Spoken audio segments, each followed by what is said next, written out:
사랑하는 동산의 모든 영가족 여러분, 오늘 시편 80편의 말씀을 가지고 자녀를 향한 아버지의 마음이라는 제목으로 말씀의 또 은혜를 나누도록 하겠습니다.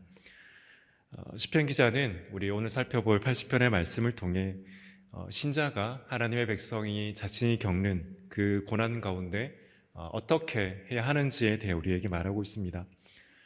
살아가는 성도 여러분, 신자는 우리가 겪는 고난 가운데 어떻게 해야 할까요? 오늘 시편 80편은 북이스라엘이 당한 고난에 대해 말하고 있습니다. 그리고 그들이 당한 고난의 이유를 분명하게 그들의 불순종 때문이었다라고 시편 기자는 말합니다. 그들이 지금 겪고 있는 고난은 그들이 하나님의 말씀에 듣지 않았던 그 이유 때문에 겪었던 하나님의 분명한 징계입니다. 계속해 돌아오라고 말씀하신 하나님의 음성을 외면한 그들이 받은 징계였던 것입니다. 물론 오늘 우리의 삶 가운데 찾아온 그 고난의 이유를 우리가 그 이유를 알기보다 알지 못할 때가 사실은 더 많은 것이 사실입니다. 때로는 하나님의 징계일 수 있지만 그렇다고 해서 우리가 겪는 모든 고난이 하나님의 징계라고 생각해서는 안 됩니다. 그런데 우리가 오늘 겪는 고난의 이유가 하나님의 징계이든 그렇지 않든 우리는 하나님 앞에 나와 기도해야 함을 시편 기자는 오늘 우리에게 말하고 있습니다. 우리 고난의 이유가 어떠하든 우리가 살고 회복하는 길은 우리가 하나님 앞에 있을 때에만 우리가 회복할 수 있기에 시편 기자는 하나님 백성들을 향해 하나님의 존전에 나오라고 말하고 있는 것입니다. 우리가 잘 아는 것처럼 아버지의 집을 떠났던 그 탕자가 회복되는 것은 그가 자신의 잘못을 깨닫고 다시 아버지 집에 돌아갔던 때였습니다. 이처럼 우리가 어려운 가운데 있다라면 우리가 해야 될 것은 마땅히 하나님 앞에 있는 것입니다. 오늘 시편은 우리에게 이것을 보여줍니다. 하나님의 자녀는 어떠한 상황 가운데에서도 하나님 앞에 있어야 함을, 하나님의 자녀가 하나님 앞에 있을 때 그 상황이 그를 주장하는 것이 아니라 하나님의 평안이 그의 마음을 주장할 수 있음을 오늘 시편 기자는 오늘 말씀을 받았던 이스라엘 백성들뿐 아니라 오늘의 말씀을 읽고 듣고 말씀을 듣고 있는 저와 여러분 모두에게 말씀하고 계시다는 것입니다. 사랑하는 성도 여러분, 그렇다면 하나님의 자녀는, 신자는, 그리스도인은 고난 가운데 특별히 그 고난의 이유가 어떠하든 어떻게 반응해야 할까요? 그때 신자는 하나님 앞으로 나오라고 시편 기자는 우리에게 말합니다.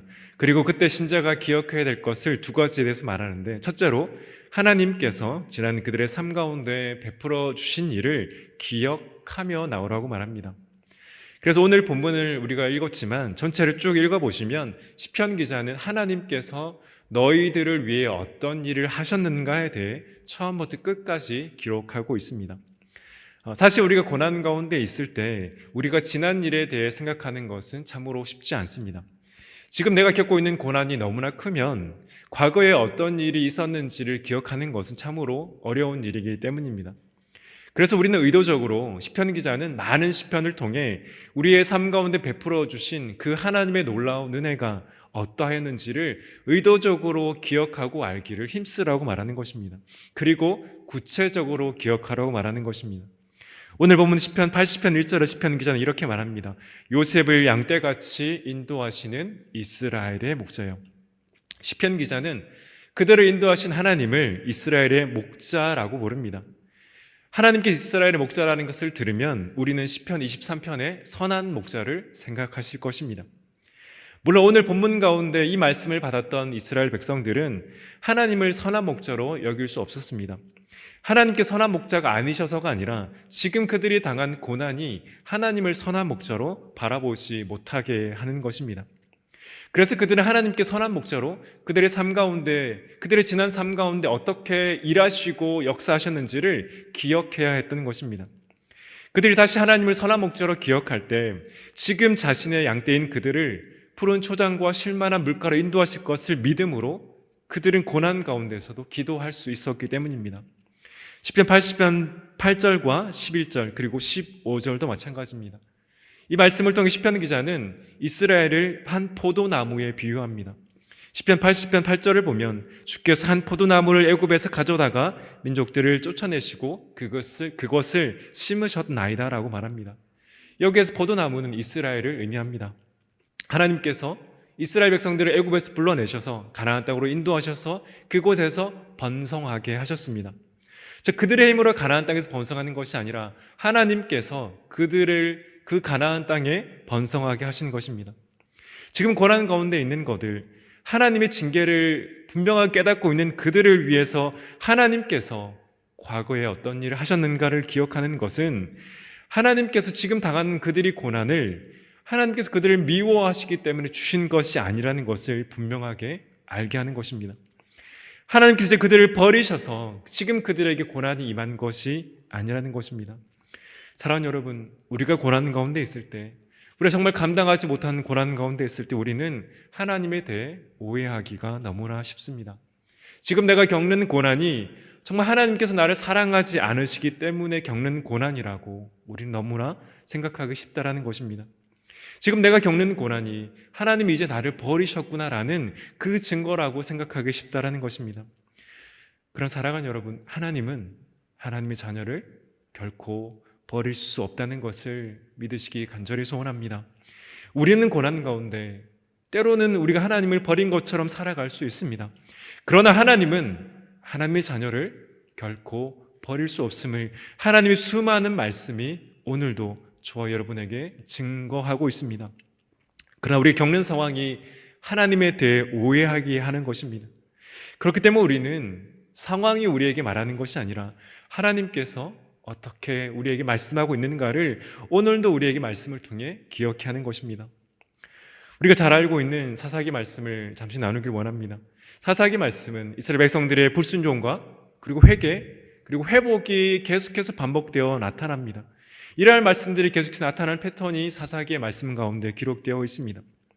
사사기 6장에도 이러한 패턴이 동일하게 나옵니다. 사사기 6장 7절과 8절을 보면 이스라엘 자손이 미디암으로 말미암아 여호와께 부르짖음으로 여호와께서 이스라엘 자손에게 한 선지자를 보내시니 그가 그들에게 이르되 여호와께서 이같이 말씀하시기를 이스라엘 하나님 내가 너희를 애굽에서 인도하여 내며 너희를 그 종되었던 집에서 나오게 하여. 이스라엘 백성들이 하나님을 떠나자 하나님은 그들을 미디안 손에 넘겨주셨습니다. 그래서 그들 가운데 고통이 임했고 그들은 또 고통 가운데 하나님을 다시 찾습니다.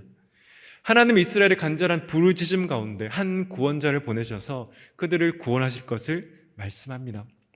사랑하는 여러분, 그런데 그 말씀을 보면 하나님께 그들을 구원해달라고, 나를 구원해달라고 요청하는 그들의 기도 가운데 하나님께서 어떻게 응답하셨을까요? 과연 하나님이 기다리셨습니까? 과연 하나님께서 너희들은 이제 당해도 싸라고 그들에게 그 고통을 더 하셨습니까? 아닙니다. 사사기의 말씀을 보면 하나님은 자신들을 구원해달라는 그 백성들의 기도를 들으시는 즉시 그들에게 구원자를 보내실 것을 분명하게 약속하고 있습니다. 사랑하는 여러분, 오늘 우리가 겪는 고난의 이유를 우리는 알 수 없습니다. 하나님께서 알려주지 않으면 우리는 그 고난의 이유를 결코 알 수 없습니다. 그러나 그 고난의 이유가 어떠하든 하나님은 저와 여러분을 그저 내버려 두고 계시는 분이 아니시라는 것입니다. 하나님 지금도 저와 여러분이 아파하고 고통하는 것을 즐겨하시는 분이 아니십니다. 말씀드린 것처럼 우리는 하나님의 계획을 알 수 없습니다. 아마 하나님의 나라에 가서 하나님께 여쭤보지 않으면 우리는 우리가 당했던 그 고난의 이유를 알지 못할 것입니다. 그러나 사랑하는 여러분, 하나님은 저와 여러분을 결코 버리시지 않으십니다. 하나님은 저와 여러분을 결코 버리실 수 없다는 것이 복음이 오늘도 저와 여러분에게 분명하게 증거하는 것입니다.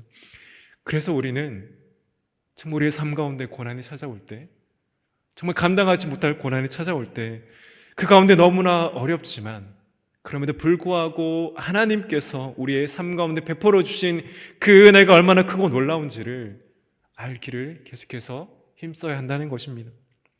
그렇지 않으면 우리의 상황이 하나님을 오해하게 만들지 모릅니다. 그래서 우리는 하나님의 말씀이 우리의 삶 가운데 더욱 풍성하게 임하도록 하나님 앞에 나와야 하는 것입니다. 우리 골로새서 3장 16절의 말씀을 우리 한 목소리로 한번 읽어보도록 하겠습니다. 시작. 그리스도의 말씀이 너희 속에 풍성히 거하여 권면하고 시와 찬송과 신령한 노래를 부르며 감사하는 마음으로 하나님을 찬양하고. 아멘. 사도 바울은 우리에게 분명하게 말합니다. 그리스도의 말씀이 너희 속에 풍성히 거하게 하라고 말합니다. 그런데 여기에서 이 거하다라는 말은 한 번만 거하면 된다는 것이 아니라 계속해서 거해야 된다는 의미의 현재 시제로 쓰여졌습니다. 그렇다면 우리는 계속해서 날마다 때마다 시마다 그 하나님의 말씀이 우리의 심령 가운데 풍성히 거하게 해야 한다는 것입니다. 그 말씀을 통해 우리가 무엇을 알 수 있습니까? 그 말씀을 통해 오늘 시편 기자가 저와 여러분에게 말하는 것처럼 과연 하나님께서 우리의 삶 가운데 얼마나 크고 놀라운 일을 행하셨는가를 그 말씀이 우리의 마음 가운데 풍성히 거할 때 우린 그것을 되새기게 된다는 것입니다. 사랑하는 여러분, 우리가 그 말씀을 되새길 때, 그 말씀을 통해 하나님께서 우리에게 행하신 놀라운 일을 깨달을 때 우린 사람의 말이나 우리의 내면의 소리가 아니라 그 하나님의 말씀이 저 여러분의 심령 가운데 동일하게 말씀하게 하는 것을 경험하게 할 것입니다. 그것을 경험할 때 우리는 고난 중에라도, 도저히 견딜 수 없는 고난 중에라도 하나님 앞에 나와 우리의 탄식을 쏟아낼 수 있는 것입니다. 사랑하는 여러분, 바라기는 저 여러분이 겪고 있는 그 크고 작은 고난 가운데 오늘도 저와 여러분 지난 삶 가운데 베풀어 주신 그 놀라운 은혜를 기억하시고 되새기시고 다시 한번 말씀 가운데 발견하시는 그 은혜가 있기를 간절히 소원합니다. 고난 가운데 신자가 하나님 앞에 나와 기도할 때 기억해야 할 두 번째는 하나님께서 그들을 고난에서 구원할 능력이 있다는 것을 신뢰하는 것입니다. 오늘 본문 시편 80편 4절과 7절 19절의 말씀은 조금씩 다르지만 비슷한 의미로 쓰여졌습니다. 그리고 14절까지 포함하면 시편 기자는 하나님의 이름을 동일한 이름으로 말하고 있습니다. 그 중에 시편 80편 7절의 말씀을 제가 한번 읽겠습니다. 만군의 하나님이여 우리를 회복하여 주시고 주의 얼굴의 광채를 비추사 우리가 구원을 얻게 하소서. 시편 기자는 이 시편 80편에서 동일한 4절의 말씀을 통해 만군의 하나님이라는 그 하나님의 이름을 반복하여 말하고 있습니다. 만군의 하나님은 이스라엘 군대의 총사령관이라는 뜻도 있고 하늘 군대의 총사령관이라는 뜻도 있습니다. 그리고 만군의 하나님이라는 그 하나님의 이름은 구약에서 255번이나 걸쳐 사용되었습니다. 사랑하는 여러분, 그렇다면 시편 기자가 왜 오늘 시편 80편에서 만군의 하나님이라는 이름을 무려 4번이나 반복하여 사용하고 있을까요?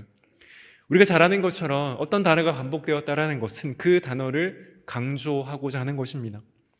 시편 기자는 이 만군의 하나님이라는 이 하나님의 이름을 4번이나 반복함을 통해 지금 고난 가운데 있는 도저히 그들의 힘으로 이겨낼 수 없는, 회복할 수 없는 그들의 상황 가운데 그들을 구원할 능력이 오직 하나님 한 분에게만 있음을, 그 능력이 하나님 한 분에게만 있음을 만군의 하나님이라는 이름을 통해 저 여러분에게 말하고 있는 것입니다. 우리의 고난의 때를 한번 생각해 보셨으면 좋겠습니다. 우리의 고난의 때가 길어질 때 우리의 마음에는 어떤 생각이 있습니까? 우리의 고난의 때가 길어지면 우리의 마음에는 하나님이 어떤 분이신가를 조금씩 잊어버리게 됩니다. 더 나아가면 과연 하나님께서 나를 구원할 능력이 있는 분이 맞는가라는 그 의심의 자리까지 그 고난은 우리를 몰고 가는 것입니다.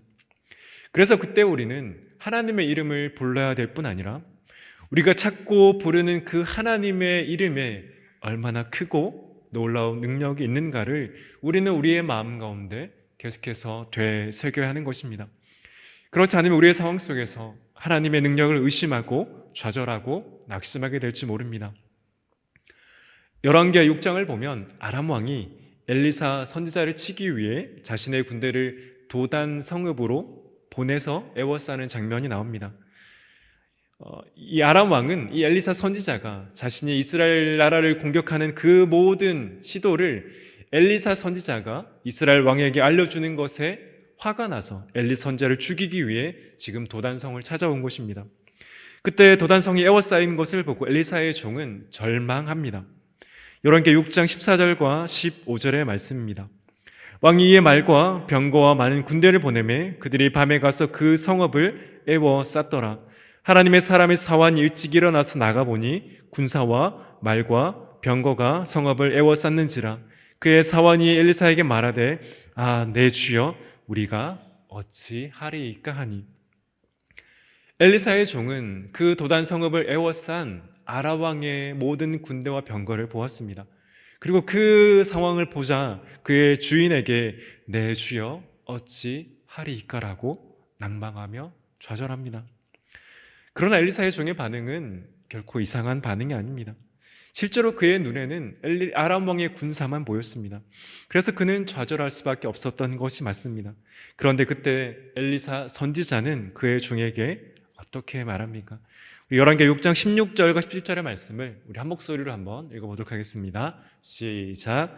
대답하되 두려워하지 말라. 우리와 함께한 자가 그들과 함께한 자보다 많으니라 하고 기도하여 이르되 여호와여 원하건대 그의 눈을 열어서 보게 하옵소서 하니 여호와께서 그 청년의 눈을 여심해 그가 보니 불말과 불병거가 산에 가득하여 엘리사를 둘렀더라. 아멘. 엘리사 선지자는 자신의 종에게 분명하게 말합니다. 두려워하지 말라.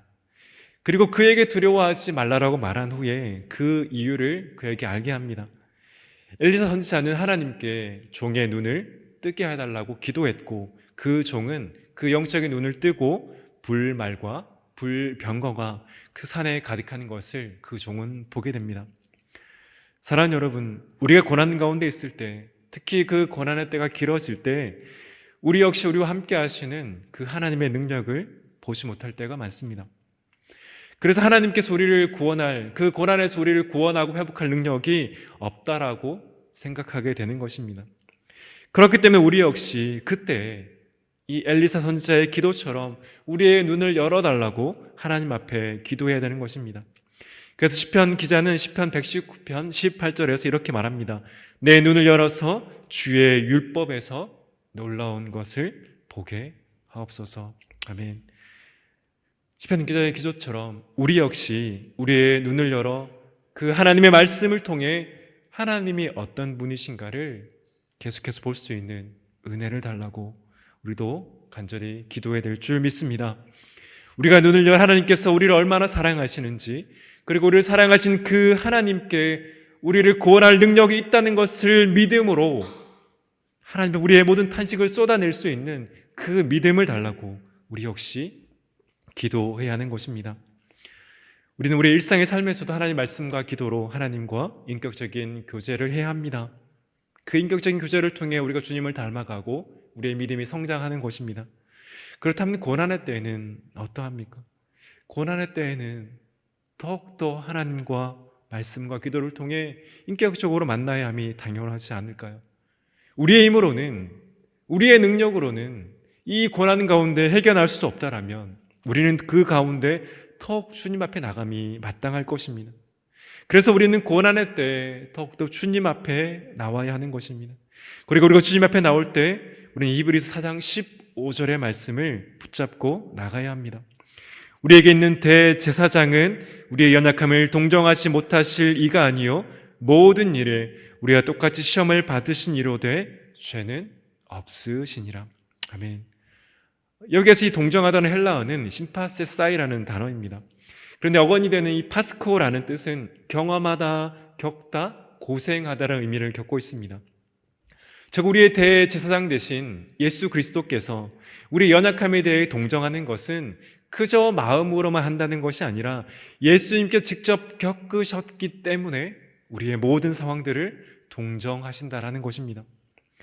오늘 우리가 이 땅을 살아가면서 겪는 모든 것들을 우리 주님은 이미 겪으셨습니다.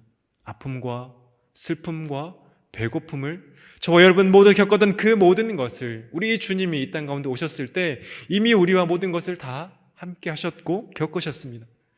그래서 주님이 우리를 동정하신다는 것은 우리의 마음으로만 동정하시는 것이 아니라 실제로 그 모든 것을 다 겪으셨기에 지금도 저와 여러분이 겪는 그 모든 아픔을 알고 계신다는 것입니다. 사랑하는 여러분, 고통 가운데 있는 이들에게 여러분들에게 무엇이 가장 위로가 됩니까? 라고 물어보면 나와 동일한 고통을 겪는 이들이 지금 내 곁에 있는 것만으로 위로가 된다라고 많은 사람들은 이야기합니다. 아무런 말도 하지 않아도 우리와 똑같은 고통을 겪은 이들이 그저 옆에 있는 것만으로 위로가 된다라고 많은 사람들은 오늘도 말하고 있습니다. 그렇다면 우리와 동일한 고통을 겪으셨을 뿐 아니라 지금도 그 고통에서 저와 여러분을 건져주실 그 능력이 있는 주님이 저와 여러분 곁에 계시더라면 그것이 얼마나 큰 위로가 됩니까? 아니, 위로를 넘어 얼마나 큰 소망이 됩니까? 사랑하는 여러분, 정말 고난 가운데 저와 여러분의 삶을 힘들게 하고 어려워하는 가운데 정말 그 하나님의 사랑을 오해하지 않으시기를 간절히 소원합니다. 하나님께서 우리의 고통을 알지 못하실 것이라고 생각하지 마셨으면 좋겠습니다. 그래서 하나님께서 나를 사랑하지 않는다라고 결론 짓지 마시기를 바랍니다. 하나님은 지금도 저와 여러분의 마음을 아실 뿐 아니라 고통을 아십니다. 무엇보다 우리를 사랑하지 않으셔서 저와 여러분을 버려두시는 것이 아닙니다.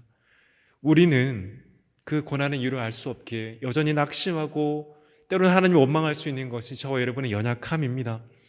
그러나 우리가 함께 말씀을 나누고 있는 것처럼 그 하나님의 말씀이 우리의 삶 가운데 풍성히 거하게 할 때 그 말씀이 지난 저와 여러분의 삶 가운데 베풀어 주신 그 놀라운 은혜를 기억하게 할 뿐 아니라 그분이 지금 고난에서 저와 여러분을 건져줄 수 있는 능력이 있으신 만군의 하나님이심을 믿게 하실 줄 믿습니다. 나아가서 우리 구주 예수 그리스도는 저와 여러분이 겪은 모든 고난과 아픔과 고통을 저와 여러분처럼 겪으셨습니다. 그 주님은 지금 저와 여러분이 왜 울고 있는지, 왜 고통 가운데 있는지 그 모든 것을 알고 계십니다.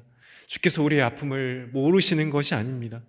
그분이 지금도 저와 여러분 곁에 계시다라는 것, 그것이 저와 여러분의 참된 위로가 될 뿐 아니라 그분은 저와 여러분을 고난 가운데 건져내실 능력이 있다는 것을 믿음으로 주님이 주시는 그 위로와 소망 가운데 나아가시는 우리 동산의 모든 영가족들이 되시기를 예수 그리스도 이름으로 간절히 축원합니다.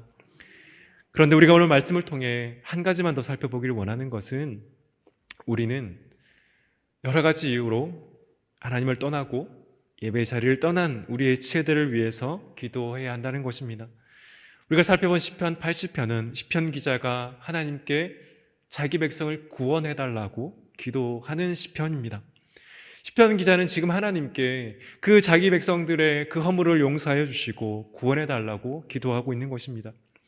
시편 기자 자기만 잘 살면 된다는 것이 아니라 고통당하고 있는 그 백성들을 보는 것이 너무나 힘들고 아팠기에 하나님께서 지금 자기 백성을 구원해달라고 기도하라는 것입니다. 그렇다면 우리도 지금 하나님 앞에 나오지 않는 우리의 지체들을 위해 기도해야 함이 마땅하지 않을까요? 우리의 형제와 자매들이 하나님 없이 살아가고 하나님이 아니라 자신의 힘으로 살아가는 그들을 볼 때 우리 역시 그들을 그저 내버려 두는 것이 아니라 그들을 위해 하나님께서 그들의 마음을 만져주시기를 기도해야 하는 것입니다. 우리는 그들을 위해 기도하는 것을 결코 쉬지 않아야 합니다. 하나님 없이 살아가는 그들, 세상의 것을 즐기며 살아가는 그들을 위해 우리는 마땅히 기도해야 합니다.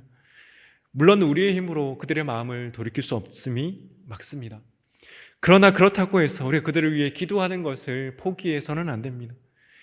하나님은 그들 역시 주께 돌아오기를 다시 원하고 계십니다. 그런데 저와 여러분의 그 기도를 통해, 저와 여러분의 입술과 삶을 통해 그들이 주께 돌아오기를 원하시는 것입니다. 하나님은 하나님의 자녀들을 결코 포기할 수 없습니다. 지금 하나님을 떠나고 하나님 없이 살아가는 자들이 하나님의 자녀라면 하나님의 어떠한 방법을 쓰시더라도 그들을 다시 돌아오게 하실 것입니다. 그러나 우리 편에서 할 일은 그들을 위해 기도하는 것입니다. 시편 기자처럼 주님 그들을 긍휼히 여겨달라고, 하나님 그들을 불쌍히 여겨달라고, 그들이 다시 주님 앞에 나와 예배하고 기도하는 은혜를 달라고 기도함이 바로 지금 이곳에 있는 저와 여러분이 마땅히 해야 할 것이라는 것입니다. 사랑하는 여러분, 저 여러분 주위에 주님을 떠나고 예배 자리를 떠난 분들을 기억하고 계시다면 그분들을 위해 기도하시기를 간절히 소원합니다. 주님은 그들이 지금도 주께 돌아오기를 간절히 원하십니다. 그들이 우리가 자녀가 되었든 우리의 지인들이 되었든 우리의 친척이 되었든 하나님은 지금도 그들이 주께 돌아오기를 원하십니다. 그리고 그들 역시 저와 여러분처럼 주님을 예배하고 찬양하기를 원하신다는 것입니다. 그것을 잊지 않으시는 저와 여러분 되시기를 간절히 소원합니다. 그 은혜를 통해 우리가 함께 예배하고 함께 주님께 영광 올릴 그날을 소원하며 나아가시는 그 은혜가 우리 오늘 시편 80편의 그 백성들을 위해 간구하며 나아가는 그 시편 기자의 그 마음이 오늘 저와 여러분의 마음이 되시기를 예수 그리스도의 이름으로 간절히 축원합니다. 우리 시간 함께 우리 기도하기를 원합니다.